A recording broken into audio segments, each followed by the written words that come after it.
So guys, welcome back to the Transform podcast. Today I'm joined by my good friend and client, Joe Gibson. So thank you very much, mate, for coming on board, first of all. So just to give you a small introduction to Joe, guys. So Joe is a hybrid athlete, so a little bit different to many people that have been on the podcast before. He's a fellow online coach. We actually previously mentored by Mark Coles, the same mentor we have. And we're both living in Dubai. So Joe, I want to start, mate, with just a little bit more about you and a bit more about your story, mate, if possible, please. So could you tell me a little bit more how you got into fitness and how you progressed so far? Yeah, for sure. Thanks for having me, bro. So got into fitness. I've always played rugby from the age of 6. So I guess that was the first thing that I ever did. Just played all sorts of sports at school, rugby, football, cricket, swimming. I was always someone who was kind of like never really good at one of them, but pretty good at all of them. Always had like a good level base of fitness. So yeah, played rugby from the age of 6 to 18. Never to any kind of high level. I did my cruciate ligament, which is, for anyone that doesn't know, it's like the most serious knee injury you can possibly have. So I did that when I was 14, and that kind of put me out of the game until I was 16, pretty much. Had to get it reconstructed. So missed quite a crucial period of time where guys are kind of like bulking up. So my rugby kind of like career never really went anywhere after that. But that's interestingly kind of how I got into the gym. So instead of rugby training 5 times a week, I would go into the gym and work on strength training. And that was from a young age. That was like 14. Like I'm 26. I've been lifting for 12 years very consistently. So that's kind of how I got into fitness. Just loved it. Like absolutely loved the whole effect of changing the way you look. I loved the kind of feeling of the pump. I did get back into rugby. I had my knee reconstructed, got back into it, but just never really took it to kind of the next level. And then when I went to uni in Edinburgh, kind of just stopped playing rugby. I was kind of sick of it. I was a little bit injury prone, and that's when I kind of fully focused on my bodybuilding. Like I only really recently got into running, which I do now, which is kind of the hybrid approach. So I would say from the ages of 14 to 18, it was just bodybuilding. It was never kind of machine work. It was just free weight stuff. I used to watch a lot of like, pumping iron, those kind of like old school bodybuilders. So it was just like 5x5 barbells. But I think like I've kind of thought about it a lot now, looking back, like why am I doing hybrid training? I think it's because I kind of, even if I didn't realize, I missed that cardiovascular element to training that obviously I was getting through the rugby, yeah, and then just kind of lost that through uni.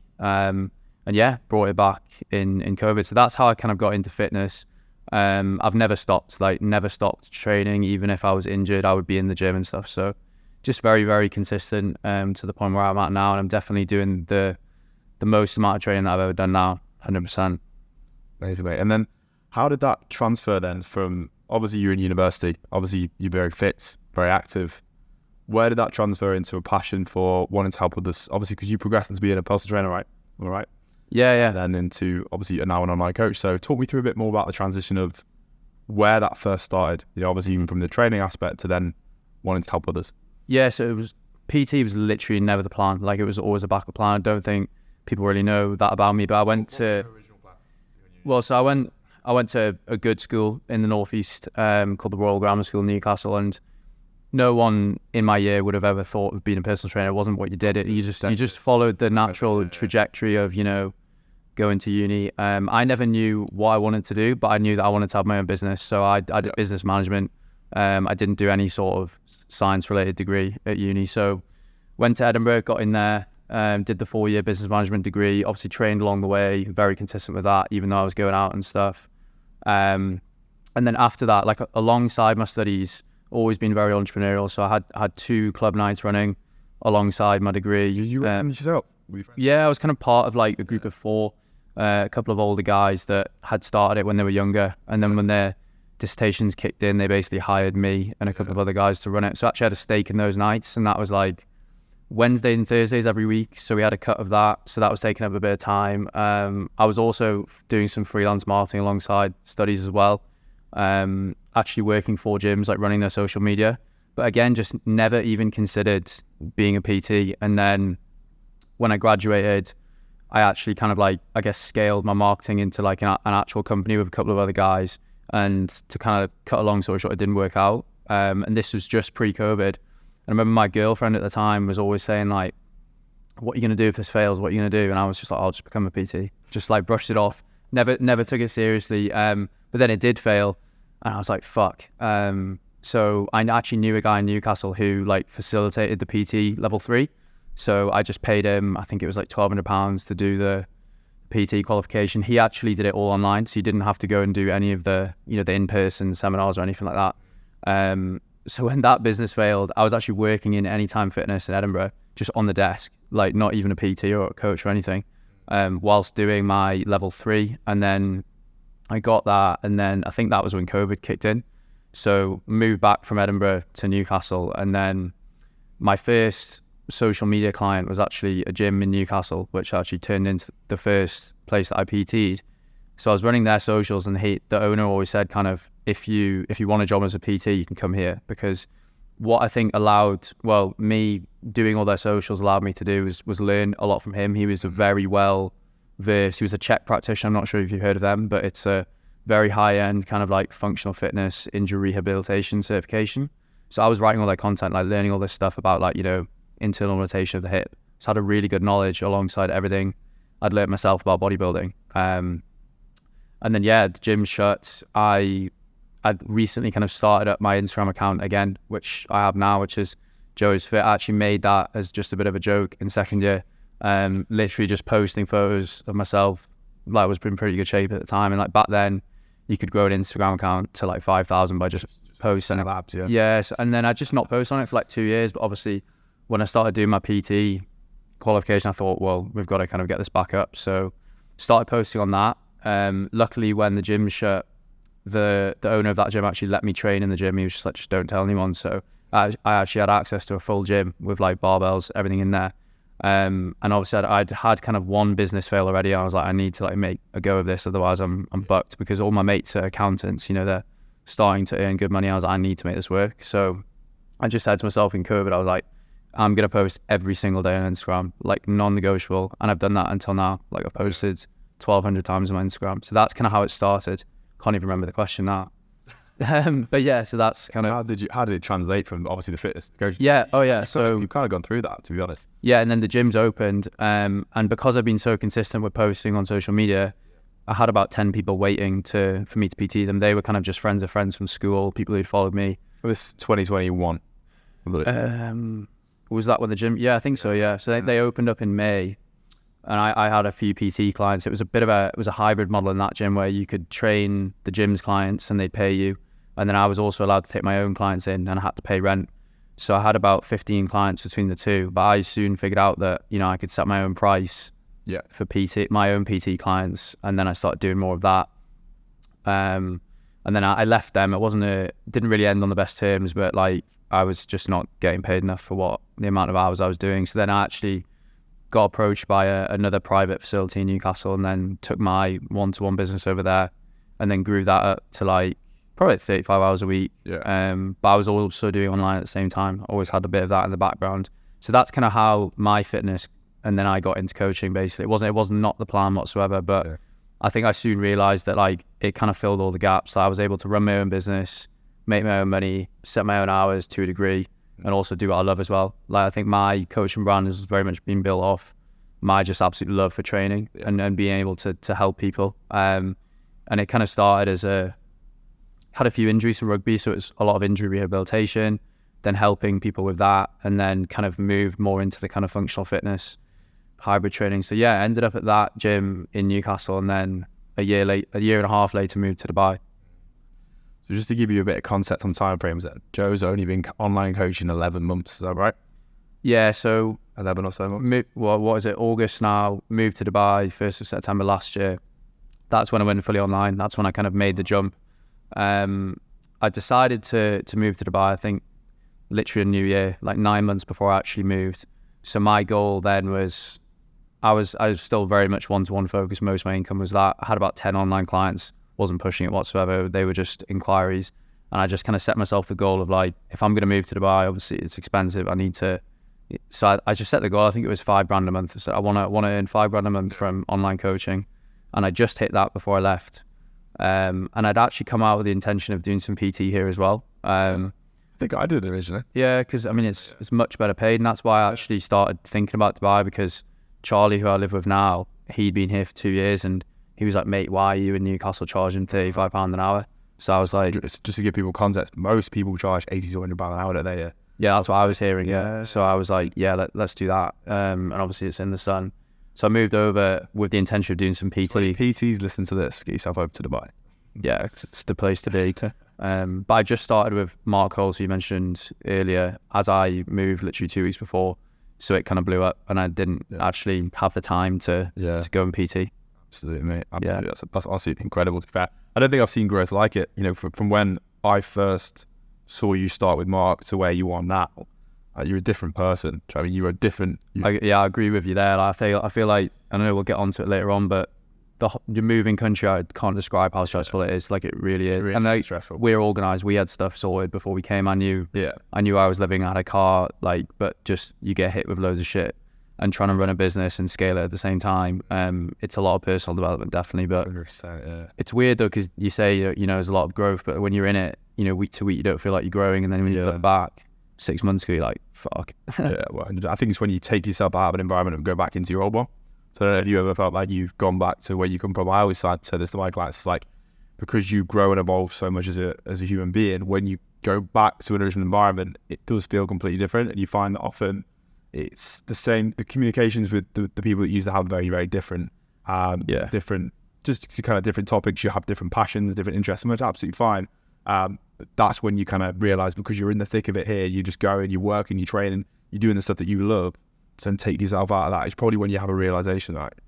Yeah, and I think it's tolerance as well. And I wrote about that on Instagram recently. Is like, if I tried to do what I'm doing now a year ago, I would have had just no chance. Like, just the amount of work that we put out on a daily basis to do what we do here is crazy. But I think part of the reason we're able to do that is because we're around people like each other, and then, you know, there's different levels of people here. And like, I think the reason that I wanted to leave, yes, I wanted to earn a little bit more. I do like the sun, but I was just looking around, like, where I was training. Like, I'd only been PT in a year and a half, and from what I could see, I had the biggest.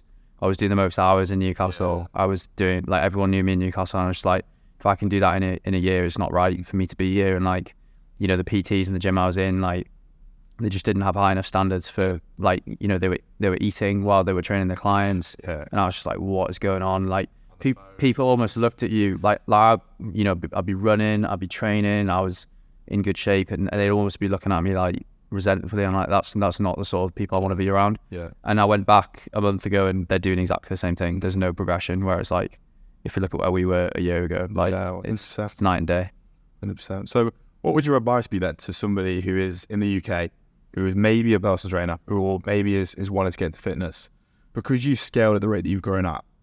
What do you think has been the biggest thing for you which has enabled that to happen? Yeah, I've thought about this a lot, because I've recently started YouTube, like, got 5 videos out, and I think one of the videos I might make is how to make that transition, because a lot of people, like, I'm sure you do, you get a lot of people message you asking, oh, how did you make the move? But in terms of how to make the move from the UK over here, or just how to scale it? Just I think just in general, obviously, maybe a bit of both, but just from a general perspective now, we'll say that. So just for somebody wanting to go to the next level, what did it take? What does it take to go to that next level? I think you've got to have the foundation of consistency with so many things. Like, I look at other PTs or people you might follow or at home, and like, they're just not inspiring, like, to their clients. Like, one, then they're not in great shape, and I feel like for me that has to be the first thing that you sort out. Is you don't have to be shredded, because obviously a lot of guys are pushing, they're gaining, but you need to be practicing what you preach on a daily basis. Like, I hope that anyone who follows me, like, they're seeing me, you know, I was at the track at 5:30 this morning, you know, like, I'm going to the gym tonight, like, that's always going to be the thing for me. So consistency with training, and obviously consistency with social media, like, that's how you grow your business out. It's online, like, you need to be putting it out, not maybe daily, but you know, I know some people who they're doing quite well, but then you look on their Instagram, they haven't posted in 2 weeks, and you're just like, it's not that hard.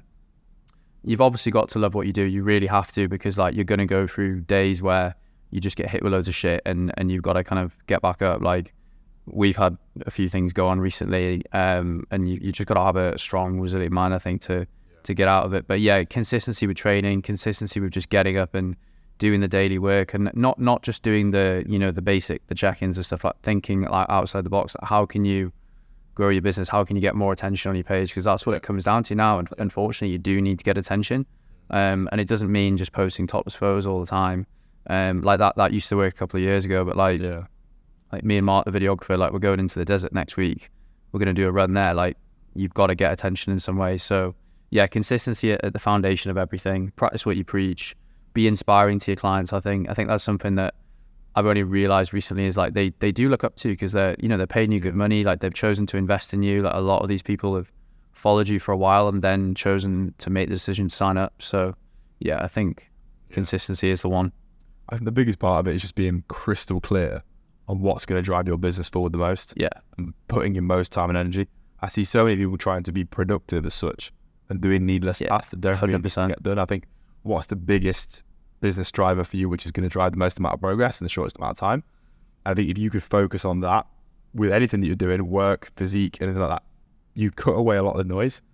And I think if you can be crystal clear and you just pursue that with relentless focus, that's what probably has allowed you to grow. Yeah, you're totally right. That's a good point. That's what I actually had to do a few months ago, is like just write down everything I'm doing and try and prioritize between 3 and 4 tasks per day. Because if there's anything more than that, you just become overwhelmed. Because like we could write a list of 30 things that we could be doing, but like, what's actually going to push it forward? And I think for me, I've realized like when I started with Mark, a game changer for me was outreach and just communicating with the people who are following me. It's something I'd never done. Had a decent following. So that really allowed me to push my numbers up. Just speaking to people who had probably been following me for a while and maybe just needed that one conversation to think about coaching. Obviously consistency with content and just really high standards as well. I think retention's massive, and I think that's massively overlooked. It's like, you can bring loads of clients on, but if you're not giving your current clients a good service, then they're going to leave. Like, what's the point in taking on 5 clients if you're losing 5 every month? So yeah, we're pushing the needle. Like, what's going to push the needle like every single day, like with your fitness? And like, even if you bring that back to coaching, like, we have some clients that find it overwhelming tracking all the metrics. So I just say to them, look, level 1, get the training done. Level 2, track your nutrition. That's going to push the needle for them. Maybe tracking their hydration is not going to push the needle for them right now. So yeah. So from a business standpoint then now, so what does your coaching business look like in terms of you, your staff, the kind of training that your clients do? Just give me a rundown about what the current setup you have at the minute.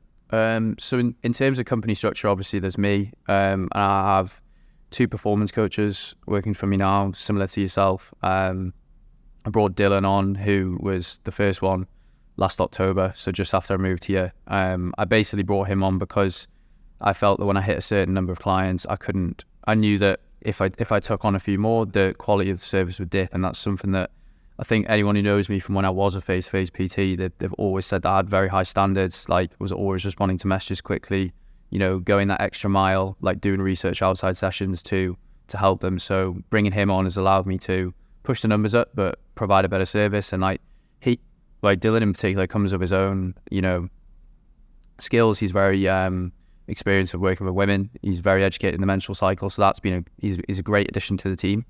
And I think that made me realize that like you can't do it by yourself. You need a team. And then more recently brought another performance coach on called Harry, who again comes with his own skills. Like, he's a very good nutritionist, performance nutritionist. And he's a true hybrid athlete. Like, he did a natural bodybuilding competition 2 months ago, and now he's training for an Ironman. So those guys are perfect fits for the team. So there's me, there's those 2.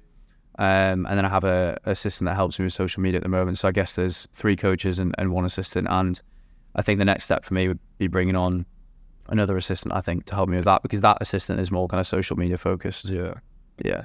What was the rest of that? What does your coaching business look like? I'll probably just version on from that. Where do you see it going as well? Well, in terms of... You've grown really fast, and it's like I've never seen somebody grow in the space of a year like you have, mate. Like, honestly. Really? So I appreciate it. In terms of the style of training and like the clients that we work with, I think the best way to describe it is it's the people that I went to school and university with. So educated people who are now, coming to the end of their graduate schemes in accounting, law, doctors. Like, we've got a bit of everyone, I'm sure you will, but generally everyone's aged between, I would say, 24 and 35. High standards for themselves as well. So like, I'm trying to kind of help these people who are busy and energy deprived kind of get more out of themselves, because I think you'll know, like, the busier you are with work and stuff, like, the better you're able to time manage and the better your fitness becomes. So those are the sort of the clientele that we work with.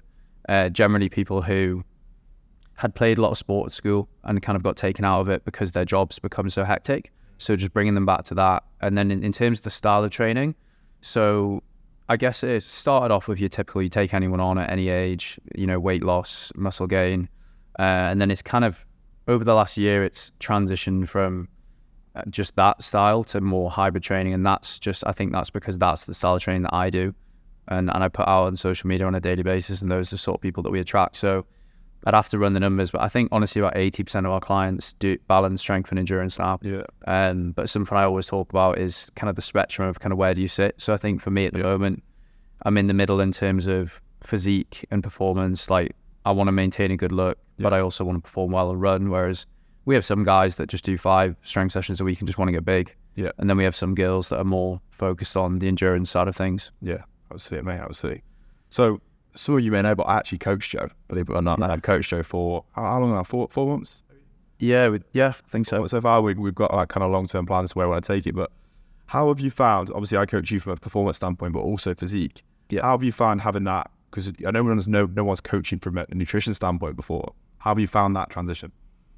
Yeah, so I work with a strength performance coach in London who I believe probably to be the best kind of strength performance coach and mobility. He helps me a lot with that, but he doesn't cover nutrition. It's not his thing. So I've got a decent knowledge of nutrition. It's just not something I'm naturally interested in. I just kind of have always followed the IIFYM, always track my calories, always track my macros, always hit the protein. But now that I'm getting more into the hybrid stuff, I understand that I did understand that my nutrition needed to change and need to be more optimized. And I think I just wanted the accountability. So I reached out to you, and I noticed last year when I got myself diced, business blew up. Yeah. And I think, when you come to Dubai, it's a bit tempting to eat out a lot. Yeah. So I found myself getting a little bit out of shape. And I wanted to pull it back. And I think I just need that aggressive 10 weeks of just going all in and getting myself to a point where we can reverse. But yeah, so you're kind of handling that. And I think it's been great just to, that's kind of, I've realized the way that I learn is to put myself through things. So the reason that I know what I do about training is from working with coaches. And I think from working with you, obviously your main kind of clientele is physique prep, photo shoot prep. So learning off you has been super insightful. And I'll say the biggest switch that we made, apart from obviously getting into a deficit, was going higher carb relative to fats. I'd always kind of gone high fat just because I enjoyed eating those sort of foods like bacon, avocado, but it's probably not optimal for what I'm trying to do now. So yeah, it's been a complete game changer, and I think I've transitioned that a lot into my own coaching with the clients that are doing the hybrid training. So, and I think it's something I'm going to keep up year round, because I find I always operate better with accountability. Like, just automate everything. If you can pay someone to help you do it, then do it. 100%. So I'm going to go back to the hybrid style training now, because I don't really have much experience with it, and I don't actually judge anyone within this other than you. But obviously this is becoming more and more popular within the UK now. But obviously I imagine it's quite challenging, right? So first of all, why have we seen this superior rise in hybrid training? What's caused that initial push? Because a lot of time it was just bodybuilding, people wanting to look a certain way, training in the gym, bench pressing, wanting to get big beach muscles. Where all of a sudden in the past kind of probably couple of years has this superior rise in hybrid come from? I think it's two things. I think Dubai is a few years behind the UK in terms of fitness. Like, we're very much still focused on bodybuilders. Yeah. Bodybuilding here, like, you go into the gyms, everyone's massive. Yeah. And I think in the UK we're becoming more health conscious now. Like, I think COVID brought out, run clubs got very popular. I don't know if you've heard of the company Pure Sports CBD, but just all the kind of health products that they're promoting. I think people in the UK are becoming a lot more health conscious, and people are realizing that obviously, although strength training and bodybuilding is good, from an injury prevention standpoint, it makes you look great. Maybe you're lacking something in terms of your actual health and your cardio, health, mobility as well. Yeah. I also think it could be an age thing, because I think when you speak to younger guys now, maybe 16 to 20, I think they do still want to get big and build muscle. And that's certainly where I was when I was younger. Like, I really couldn't care less about cardio, and I did think that doing cardio would kill all my gains, and it would burn my muscle, and that running would shrink my legs and things like that. But yeah, like the way that I think hybrid training will become a lot more popular in Dubai over the next few years. And I think people confuse hybrid training with CrossFit. It's not. It's totally different. Like all hybrid training is in essence is you're combining the strength element with some sort of endurance, and that's obviously a very broad spectrum. Yeah. So you could have someone doing 2 strength sessions a week and then cycling, or the hybrid training that I enjoy the most is I isolate my bodybuilding and my strength training, and then I'll do my running as well. They don't combine in the same session. Whereas CrossFit, I have my own views on CrossFit that I won't get into, but they do everything in one session. You know, you'll do a 1 rep max deadlift and then you'll sprint a mile.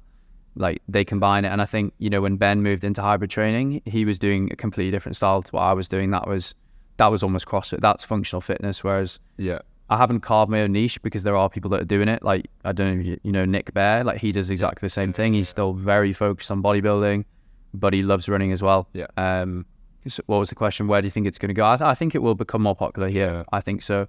Obviously, it's the challenges of the heat, but you can make it work, definitely. Yeah. Would you say that's where people go wrong then? It's just the understanding of how to do it effectively. Would you say that's the biggest issue? I think they're not clear on their goals of what they want, and that's obviously a massive thing. Like we were talking about consultation calls before. Like whenever I'm on a consultation call, I say to people like, you need to decide where you sit on the spectrum, because otherwise you can be very unclear of what you're trying to do, and it can be a little bit demotivating. So when we set a program up, we need to know, you know, is the client, are they more physique focused? Therefore, they're going to do, you know, 3 to 5 strength sessions a week, and they might just do 1 run to maintain their aerobic fitness. Whereas we've got a few girls and myself who are prepping for a half marathon at the moment. So they're generally doing, you know, 2 to 3 strength sessions just to maintain their physique for the next 12 weeks. And they're doing 3 or 4 runs. But I think it's important, like through the year, you're going to go through phases. It's like, you know, you'll gain, then you'll go through a fat loss phase. Like there are times of the year, generally in summer, where people will prep for races. They'll be more endurance focused. And then after that, we'll put them into a strength block and then they'll go back. So yeah, I think that's where people go wrong, and it's too broad of a term. I think people throw it around and they don't actually understand what it is. But people seem fascinated by it. Like I launched that new hybrid training program last month, and it had massive interest because people look at me and they're like, why is this guy with biceps running around a track? It just doesn't make sense. But I think it's great. I love the combination of it. I think it's allowed me to, you know, get back what I had from the rugby. And I think it's been great for me to prove to myself that I can, you know, I'm running like 55, 60K a week now, and I've not lost any muscle from what I can see. And I think that is down to obviously optimizing the nutrition as well. But yeah, I think people just need to not be so kind of black and white and understand that you can combine things. Yeah. Like if someone is a bodybuilder, then yes, you need to be focused on that. But the majority of people that we get, they're not wanting to step on stage. 100%, mate. I just want the final few topics that I'm sure, you know, a lot of the listeners will actually want to hear more about, because we haven't mentioned Dubai once, but why Dubai? Especially for you, what made you move here? I first kind of became aware of it. Well, the uni that I went to, Edinburgh Uni, so a lot of my mates from Edinburgh were international students, so their families had lived here, none of them are actually from Dubai, like their parents had moved for work, they'd come to Edinburgh, so I was aware of it and how, you know, how great it was and the lifestyle you could have. But I really started to become aware of it when, you know, in COVID and all the influencers starting to move over, because I always watched a lot of YouTube, so I saw Mike move over and a fair few people being here, and I was like, wow, that looks great. And like, I always wanted to live in the sun. But I think I kind of wanted somewhere that was good weather year round. And then the reason I actually chose was like Charlie, my flatmate that I live with now. He moved over almost 3 years ago, and you know, you just follow people. I asked him, I was like, what's it like? And he was like, yeah, mate, it's just great. And like, I could see the lifestyle he was living. And as I said, I was telling him what I was earning in the UK, and he was like, mate, just get yourself over here. I remember I was in Mallorca with my dad, and this was New Year's Day, and I said, Dad, I'm going to move. And he was like, okay. And then from there, I just balls in, saved all the money I could from PT, grew the online, put so much money away, just saved so much, because I knew that it was going to be ridiculously expensive, and it was, and it is.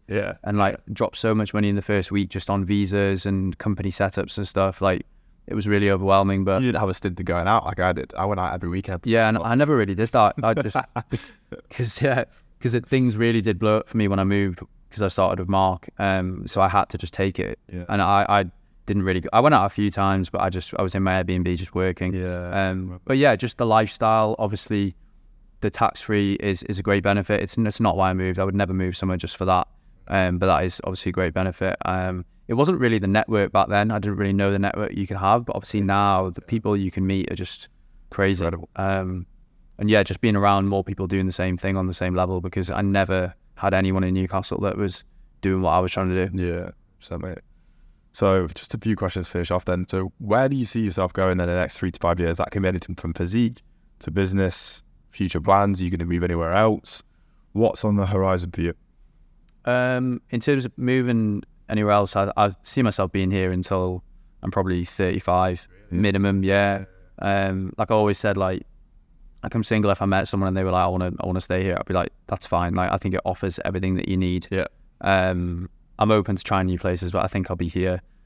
In terms of physique, like I'm quite happy with my size. And I think you've got to think of your business when you think of your physique now. Like the sort of people I'm attracting, like going into a gaining phase and adding 2 to 3 more kilos. Probably. Like I'm natural. I'm not going to be able to put on that much muscle. That's not going to benefit me. And like, it's not the look I want. I want to be lean. I want to be able to wear normal clothes. So physique wise, just maintain muscle, whilst significantly improving running performance, because I'm still fairly new. So I've only been running for 3.5 years. There's a lot of gains to be made there. And I've just started YouTube. So I think if I can do that, it'll really help with that. In terms of the business, I just want to keep growing it at a good rate, but never see the quality of service dip. I want that to improve, because that's just something that I just never want. I never want a client to say, you know, I was working with Joe for a year. He used to have a great quality of service, and then as he scaled, he lost it. I don't want that like that. So I'll grow it at the rate that it can, and that it deserves, but never at the expense of that. And I think it's just about building a really good team, and a team that are motivated to work with you, not just for you. And just trying to make it fun, mate. Like that's what I realized. Like I always said to Mark when I started him, I'm never going to be the online coach that sits down and does 200 check-ins. It's just not for me. Like I love making content. I love getting out and about. Yeah. And I've structured my week in a way now where that there's 3 days where I can go and work from the laptop in cafes, and then go and get content at different gyms and stuff. And that's what I really enjoy. I think if you can make it not feel like work, then you're onto something there. Yeah. Like there are going to be harder weeks and times, Yeah. and like I do work all Sunday, every Sunday, but Same as me. but getting out and about and trying to make it fun, I think, is the key for me. So trying to enjoy life, and then just alongside obviously the coach, and getting my own first property next year as well. So that's kind of a big goal ticked off, and I'd like to grow that alongside it. Nice. Yeah. So where can people find you, mate? Obviously after this conversation, where's the best place to find Joe's Fit? Instagram, so it's Joe_is_fit with 2 T's. That's the main platform. Also on LinkedIn, just Joe Gibson, and more recently YouTube with the same handle as Instagram. So that's it. Appreciate that. Thanks for having me.